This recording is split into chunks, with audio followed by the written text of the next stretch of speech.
شامل ہو گئی ہیں، جس کی وجہ سے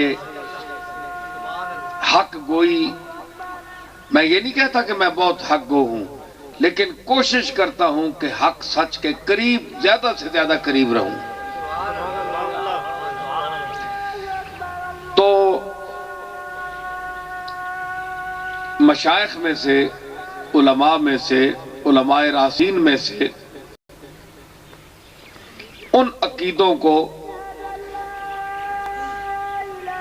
بیان کرنا چاہیے جو اصلاح امت کے لیے ہو، جس سے لوگوں کی غلط فہمیاں دور ہوں۔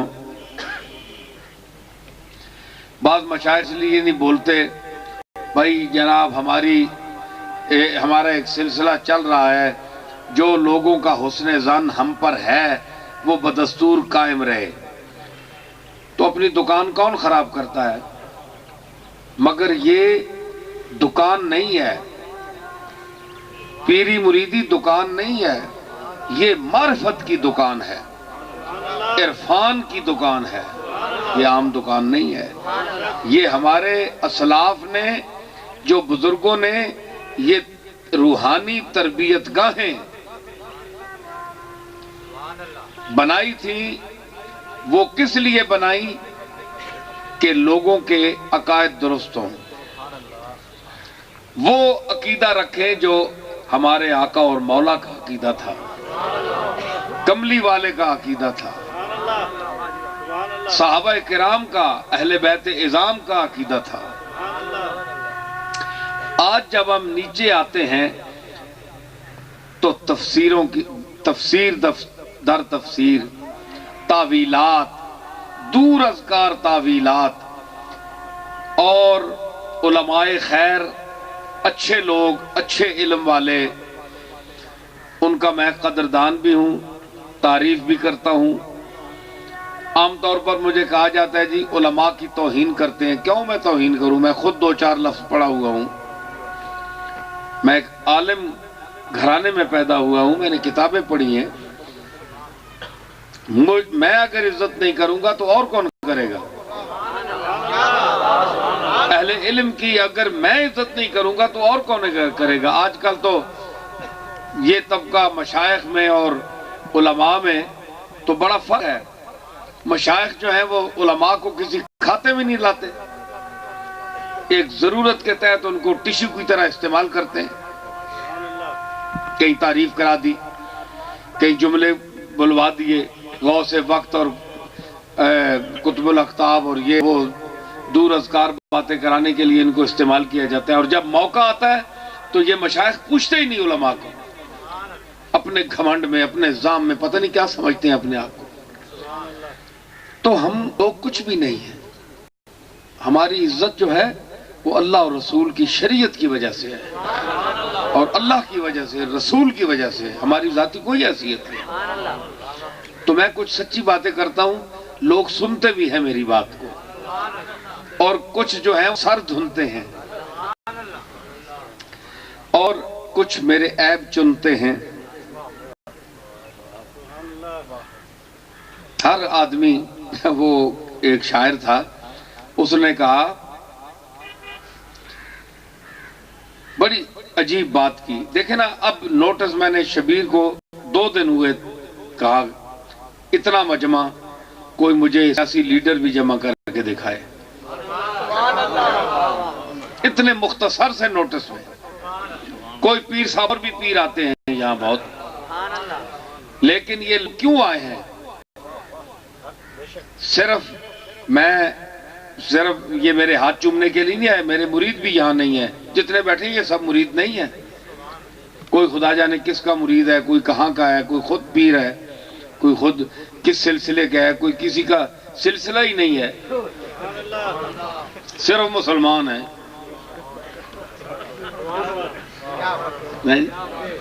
تو مطلب ہر قسم کا آدمی میری محفل میں بیٹھتا ہے۔ تو میرا پیغام یہ ہوا ہے کہ آپ، ہاں وہ میں کہہ رہا تھا کہ اس نے کہا کہ اے وہ شخص جو میرے عیب بیان کر کے میرے کلام میں نقص نکال کر تو لوگوں میں اپنی محفل گرم کرتا ہے. ذرا بولیں. میرے نقص نکال کر میرا عیب ہو یا نہ ہو اسے عیب بنا کر پیش کرتا ہے اور محفل گرم کرتا ہے لوگوں میں جا کر. تو میرے عیب کا مقام دیکھا, میرے عیب کا مقام دیکھا کہ تیری محفل میرے عیب گرم کر دیتے ہیں. اور اگر تو میرے کمالات کا ذکر کرے تو اندازہ تو خود کر لے کہ محفل کا کیا حال ہوگا.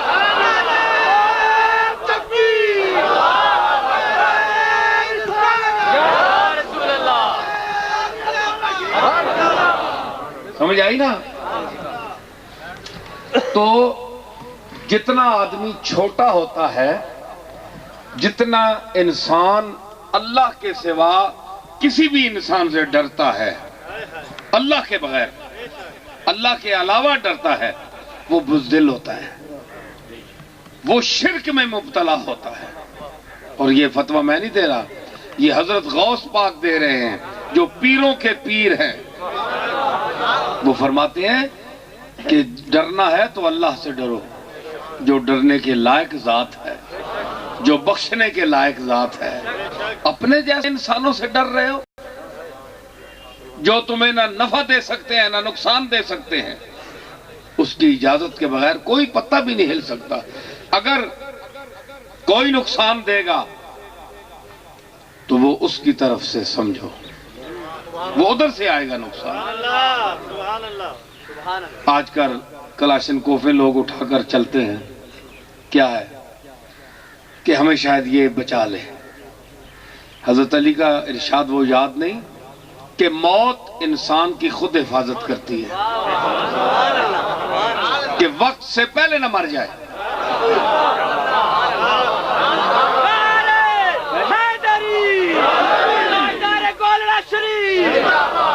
وقت سے پہلے کہیں نہ مر جائے, موت حفاظت کرتی ہے. مرنا ہی نہیں دیتا اللہ. یہ اللہ کے علم کے خلاف ہو جائے گا کہ وہ اتنے دن بعد فلاں منٹ پر اسے مرنا ہے, وہ 10 منٹ یا 2 دن پہلے مر جائے. تو اللہ کا علم کیا ہے؟ اسی وقت پر مرنا ہے اس نے. وَلَن يُؤَخِّرَ اللَّهُ نَفْسًا إِذَا جَاءَ أَجَلُهَا. تو یہ کیا ہے؟ اس کے ہاتھ میں ہے سب کچھ, وہ کرتا ہے. ہم نے اب بہت سے لوگ ہیں, ان کو ہم نے خوش کرنا ہے, اپنی جیبیں گرم کرنی ہیں. اب ہر طبقے میں جب دیکھیں اونچا طبقہ نبیوں کا ہے, جعلی نبی آئے کہ نہیں بولو, آئے. جعلی نبی پیدا ہو سکتے ہیں جو محمد مصطفیٰ کے ساتھ سیٹ پر بیٹھتے ہیں, بیٹھنا چاہتے ہیں وہ, اور بیٹھے. مرزا قادیانی بیٹھا, اور بیٹھے بہت سے, فہرست کتابوں میں موجود ہے اس کے نام. اتنی بڑی نبوت, دنیا میں سب سے بڑا منصب ہے انسان کے لیے اللہ کی طرف سے, اس پر جعلی بیٹھ گئے. وہ تو بیٹھ سکتے ہیں, جعلی پیر نہیں آ سکتا, جعلی مولوی نہیں آ سکتا, فراڈی پیر نہیں آ سکتا, فراڈی لیڈر نہیں آ سکتا. کیا وہ لیڈر نہیں آ سکتے جو نظام مصطفیٰ کے خلاف نعرے لگاتے ہیں اور جو کہتے ہیں جناب کہ بس ہمارا یہ نظام, ہمارا وہ نظام, ہم وہ نظام نافذ کرنے والے ہیں, ہم سب کو برابر کر دیں گے. کس طرح برابر کر دو گے جب اس نے برابر نہیں کیا؟ تم کون ہو برابر کرنے؟ وہ نظام بھی غلط, ان کا کام بھی غلط, ان کا بیان بھی غلط, اور ان کے ساتھ تعاون کرنا, مدد کرنا بھی غلط. شریعت کے خلاف کوئی پارٹی ہو, وہ پیر, وہ شیخ جو اللہ کی طرف آپ کو لے کر جائے, جو مالک کے دروازے پر آپ کو لے کر جائے, اپنی خودی کو مٹائے اور کہے میں تیرے جیسا محتاج ہوں.